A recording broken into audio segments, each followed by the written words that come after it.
इस समय supreme court में 7 जजों की बेंच सुनवाई कर रही है कि अलीगढ़ मुस्लिम यूनिवर्सिटी एक नॉर्मल यूनिवर्सिटी है या माइनॉरिटी यूनिवर्सिटी है।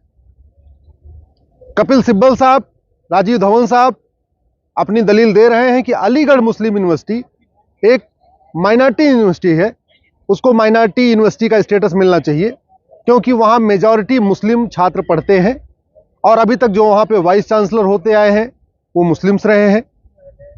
दूसरी तरफ केंद्र सरकार ने अपना स्टैंड बदला है।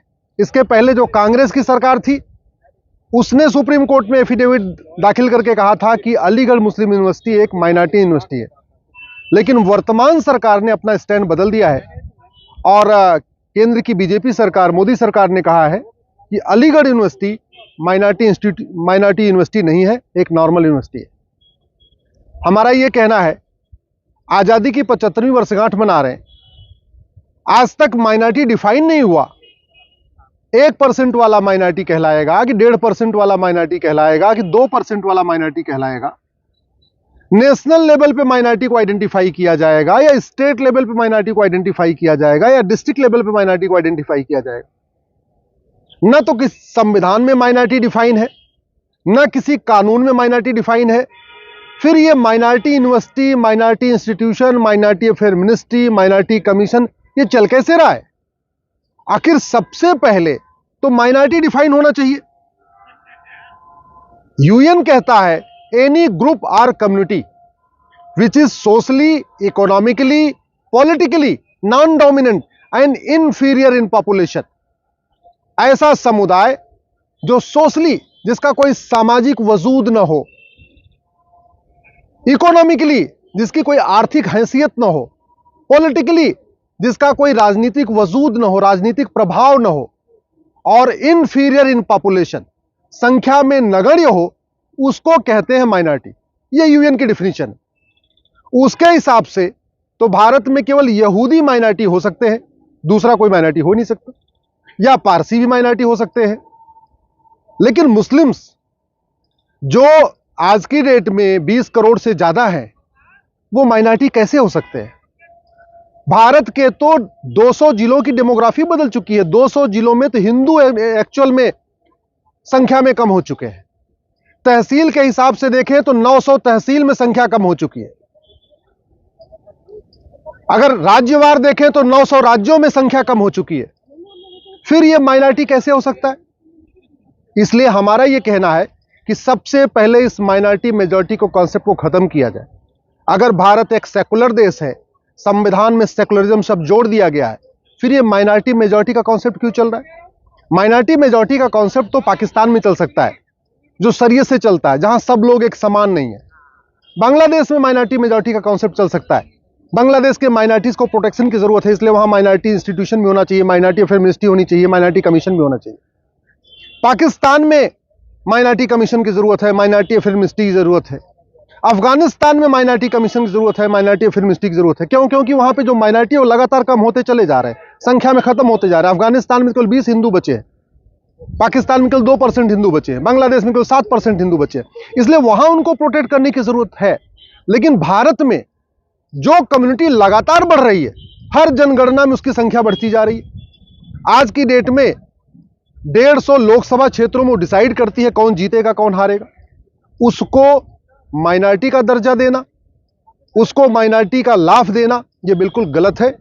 इसलिए हमने तो यह रिक्वेस्ट किया है केंद्र सरकार से कि सरकार तत्काल माइनॉरिटी मेजॉरिटी कॉन्सेप्ट को खत्म करे। जब यहां सारे फंडामेंटल राइट सबको एक समान है, आर्टिकल 14, 15, 16, 21, 25, 20, सबको धार्मिक स्वतंत्रता है, सबको बोलने की स्वतंत्रता है, सबको आर्थिक स्वतंत्रता है, सबको राजनीतिक स्वतंत्रता है, जब सबको सोशल इकोनॉमिक जस्टिस है, सबको पॉलिटिकल जस्टिस है, सबको एक समान है, सबके वोट की ताकत एक बराबर है, ऐसे में माइनॉरिटी मेजॉरिटी कॉन्सेप्ट खत्म होना चाहिए। इस देश में ना माइनॉरिटी इंस्टीट्यूशन की जरूरत है, ना माइनॉरिटी कमीशन की जरूरत है, ना माइनॉरिटी अफेयर मिनिस्ट्री की जरूरत है। हाँ, गरीबी के आधार पर जिसको जो लाभ दिया जाए वो सबको दिया जाए, लेकिन धार्मिक आधार पर किसी को भी किसी भी तरीके का लाभ देना, ये दूसरे विभाजन का जो फाउंडेशन रख देगा। 2005 में सुप्रीम कोर्ट की 3 जजों की बेंच ने बाल पाटिल केस में कहा भी था 2002 में सुप्रीम कोर्ट की 11 जजों की बेंच ने कहा था कि राष्ट्रीय स्तर पर तो कोई माइनॉरिटी मेजॉरिटी हो ही नहीं सकता है। माइनॉरिटी मेजॉरिटी अगर आइडेंटिफाई करना है तो स्टेट लेवल पर आइडेंटिफाई करना चाहिए, क्योंकि रिलीजियस माइनॉरिटी और लिंग्विस्टिक माइनॉरिटी इन दोनों को स्टेट लेवल पे आइडेंटिफाई किया सकता है, नेशनल लेवल पे कोई होगा ही नहीं। लेकिन इसके 3 साल के बाद 2005 में जो बाल पाटिल का फैसला आया, उसमें तो सुप्रीम कोर्ट ने साफ साफ कह दिया था कि भारत में रिलीजियस बेसिस पे माइनॉरिटी मेजॉरिटी की जरूरत नहीं है। Minority commission, minority affair ministry वहां चाहिए होता है जहां पे किसी की संख्या कम हो रही हो, पहले से संख्या में नगण्य हो और उसको भी खत्म किया जा रहा हो। यहां तो संख्या पहले ही बहुत ज्यादा थी और लगातार बढ़ रही है। आप देख लीजिए, जितने भी आप वोटर लिस्ट बनती है लोकसभा चुनाव की, आप 1999 की लोकसभा चुनाव की वोटर लिस्ट देख लीजिए और 2019 में जो लोकसभा चुनाव उसकी वोटर लिस्ट देख लीजिए, या 2024 के लिए जो वोटर लिस्ट बन रही है उसकी वोटर लिस्ट उठा के देख लीजिए। आपको पता चलेगा कि संख्या प्रत्येक लोकसभा में बढ़ रही है, संख्या प्रत्येक विधानसभा में बढ़ रही है। तो जिसकी संख्या बढ़ रही होती है उसको किसी प्रोटेक्शन की जरूरत नहीं होती है। प्रोटेक्शन वहां चाहिए होता है जिसकी संख्या घट रही हो। जैसे पारसी है, उनकी संख्या घट रही है, यहूदी है, उनकी संख्या घट रही है, उनको थोड़े प्रोटेक्शन की जरूरत है कि भाई कोई उनका कन्वर्जन न करा दे, कोई उनको टॉर्चर न करे, कोई उनके फंडामेंटल राइट को छीन न ले। जो कम्युनिटी ऑलरेडी ग्रोथ कर रही है, सोशली ग्रोथ कर रही है, पॉलिटिकली ग्रोथ कर रही है, फाइनेंशियली ग्रोथ कर रही है, चुनाव में ग्रोथ कर रही है, चुनाव में डिसाइड कर रही है कि कौन जीतेगा कौन हारेगा, विधानसभा चुनाव में भी वो डोमिनेट कर रही है, लोकसभा चुनाव में भी डोमिनेट कर रही है, उसको माइनॉरिटी का दर्जा, ये बिल्कुल कॉन्स्टिट्यूशन के खिलाफ है। और संविधान का जो आर्टिकल 30 था उसका उद्देश्य किसी एक कम्युनिटी को लाभ देना नहीं था। संविधान का उद्देश्य केवल इतना था कि जो भारत में ऐसे लोग हैं, सोशली, इकोनॉमिकली, पॉलिटिकली डोमिनेंट हैं, इंफीरियर हैं, आदिवासी हैं, ट्राइबल्स हैं, उनके ऊपर कोई अत्याचार ना हो, उसके लिए कॉन्सेप्ट आया था। अदरवाइज मुस्लिम्स कम्युनिटी, भाई भारत में जितने मुस्लिम्स हैं वो तो पाकिस्तान के बराबर है, भारत में जितने मुस्लिम हैं वो तो बांग्लादेश के बराबर है। दुनिया के कई देशों की संख्या जिससे ज्यादा भारत में मुस्लिम्स रहते हैं, तो फिर उनको माइनॉरिटी का प्रोटेक्शन कैसे मिल सकता है? और वो भी प्रोटेक्शन तब मिले जब संख्या घट रही हो, प्रोटेक्शन तब मिले जब हाँ उनका कन्वर्जन हो रहा। यहां तो उल्टा हो रहा है, वो खुद ही हिंदुओं का जो मेजॉरिटी उसको कन्वर्ट भी कराते हैं, पत्थरबाजी भी करते हैं, अत्याचार भी करते हैं, संख्या भी बढ़ रही है। तो किस आधार पर उनको प्रोटेक्शन मिलना चाहिए? इसलिए अब समय आ गया है भारत में माइनॉरिटी मेजॉरिटी का कॉन्सेप्ट खत्म हो।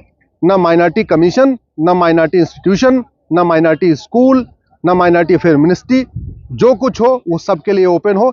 अलीगढ़ मुस्लिम यूनिवर्सिटी का भी माइनॉरिटी का दर्जा खत्म होना चाहिए।